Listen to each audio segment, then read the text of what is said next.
तो समझते हैं आज SpO2 और PaO2 के बारे में।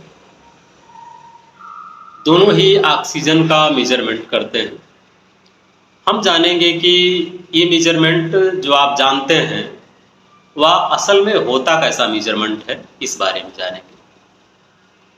जैसे कि जो मेरा नेचर है स्टडी का, उसमें मैं आपको ये बता दूं कि मेरा उद्देश्य पढ़ाना और पढ़ना ना हो करके समझना और समझाना होता है।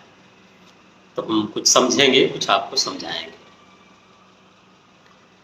माना यह जाता है कि SpO2 हमारे ब्लड में ऑक्सीजन सैचुरेशन को बताता है। सही है, बताता है। नॉर्मल वैल्यू 97 से 100 तक मानी जाती है, कहीं कहीं 98 से 100 तक मानी जाती है। ठीक यही PaO2 के संबंध में है। नॉर्मल वैल्यू 80 से 100 तक मापी जाती है। बता दें कि जो PaO2 है या SpO2 है, यह दोनों ही ऑक्सीजन के बारे में बताता है हमें। पर हमारे ब्लड में ऑक्सीजन रहती कहाँ है, हम इसकी भी तो बात जान लें। तो हमारे ब्लड में ऑक्सीजन को कैरी करने का काम करता है हीमोग्लोबिन।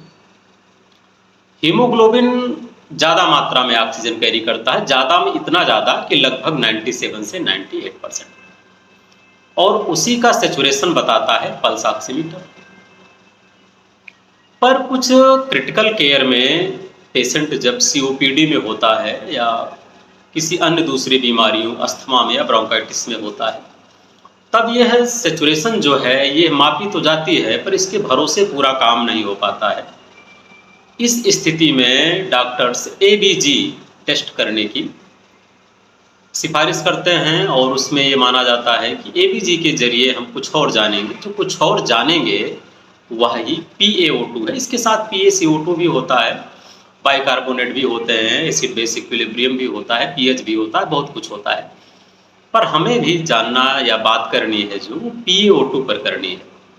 PaO2 का मतलब होता है कि partial pressure of arterial oxygen, यानी कि आर्टरी में जो ऑक्सीजन है उसमें जो पार्शियल प्रेशर है ऑक्सीजन का वो कितना है।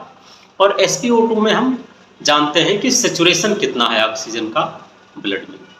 तो दो अंतर है इसमें बेसिक। एक अंतर तो आप ये जान लें कि PaO2 में हीमोग्लोबिन कैरिड जो ऑक्सीजन है उसकी गणना नहीं की जाती है।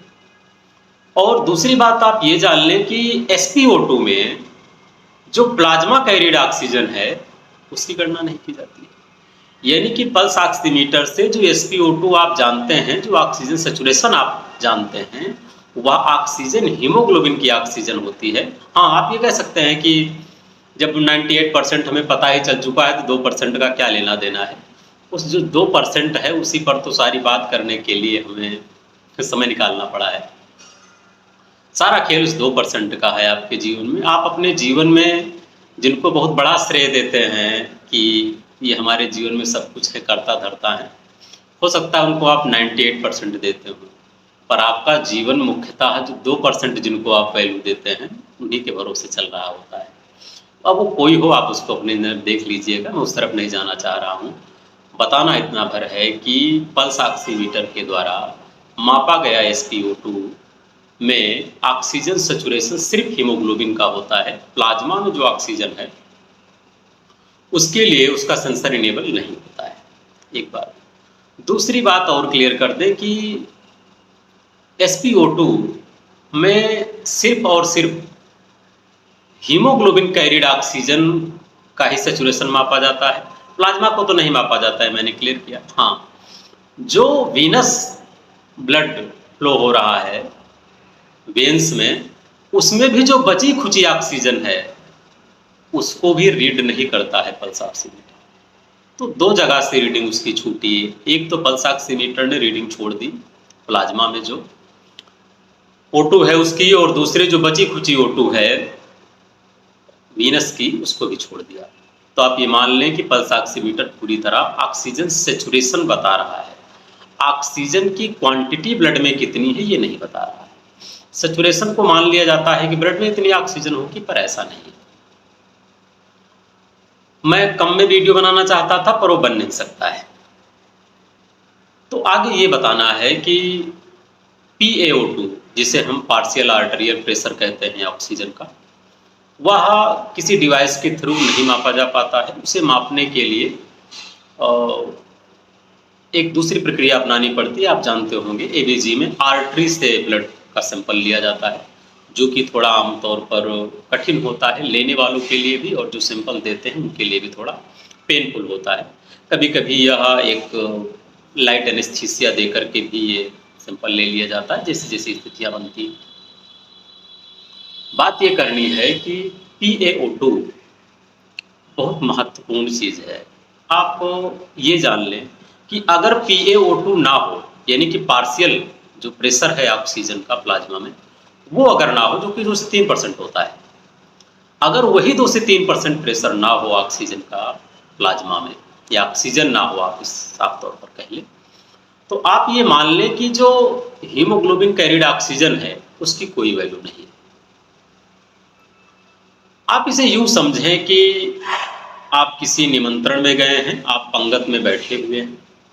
आप पंगत में बैठे हुए हैं, लोग आपको जो भी चीज़ें हैं खाने पीने की उपलब्ध करा रहे हैं। उसमें हम मान लेते हैं कि जो सब्जी है वो O2 है। जो सब्जी लेके चल रहा है जो व्यक्ति, वह हीमोग्लोबिन है।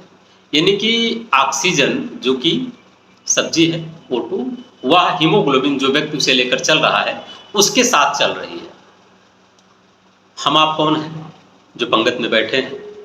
हम आप ही जो हैं, उस हम आप होने में जो हमारी पत्तल है वह पत्तल ही प्लाज्मा है। जो हम आपकी पत्तल है वह प्लाज्मा है, और हम आप कौन है? टिश्यू है। अगर आप इसे समझ ले रहे हैं तो आपको ये पता चल जाएगा कि आपकी थाली में सब्जी अगला तक ही डालेगा जब आपकी थाली में सब्जी कम होगी या नहीं होगी। ऐसे ही PaO2 की मात्रा जो है वह जो 2-3% है वो कम रहती है, या उससे भी जब कम होती है, यानी कि आप क्या हैं? आप टिश्यू हैं। टिश्यू क्या कर रहा है? पत्तल यानी जो प्लाज्मा है उसमें से यूज कर रहा है सब्जी को, यानी O2 को। यानी कि प्लाज्मा के पास जो ऑक्सीजन है उसको टिश्यू यानी हम, ऑक्सीजन यानी सब्जी, यूज कर रहे हैं। यूज करेंगे तो प्लाज्मा की सब्जी खत्म होगी, यानी पत्तल से सब्जी खत्म होगी। जब पत्तल से सब्जी खत्म होगी तो आमतौर पर ये अलग है, हमको मांगना पड़ता है, लेकिन अगर कहीं व्यवस्थाएं ठीक ठाक हैं तो लोग देखते चलते हैं पत्तल में, वो सब्जी डाल देते हैं अगर आपके पत्तल में सब्जी नहीं है तो। ऐसे ही हीमोग्लोबिन जो ऑक्सीजन बाइंड करके रखता है वो उनको ढीला छोड़ देता है, रिलीज कर देता है। कहाँ? प्लाज्मा में, जिससे सब्जी यानी O2 छोड़ दी जाती है प्लाज्मा यानी पत्तल में, फिर आप कंज्यूम कर लेते हैं पत्तल से। ये प्रक्रिया ऐसे ही चलती रहती है। ज़्यादा O2 किसके पास है? जो सब्जी लेकर घूम रहा है। आपकी पत्तल में उतनी O2 नहीं है, लेकिन आपके जो काम की O2 है वो आपकी पत्तल में ही है। जो ज़्यादा लेकर घूम रहा है उससे आप तब तक नहीं ले सकते हैं जब तक उसको कंज्यूम नहीं करेंगे। यही प्रक्रिया हमारी बॉडी में चलती रहती है। तो ये कुछ कन्फ्यूजन थे पार्शियल प्रेशर ऑफ ऑक्सीजन को लेकर के और सेचुरेशन को लेकर के, जिनके बारे में मैंने बात करना जरूरी समझा। और अगर आपको ऐसे ही कोई विषय, ऐसा ही कोई टॉपिक जो कन्फ्यूजन में हो, परेशान कर रहा हो, तो आप उसे कमेंट बॉक्स में पूछ सकते हैं।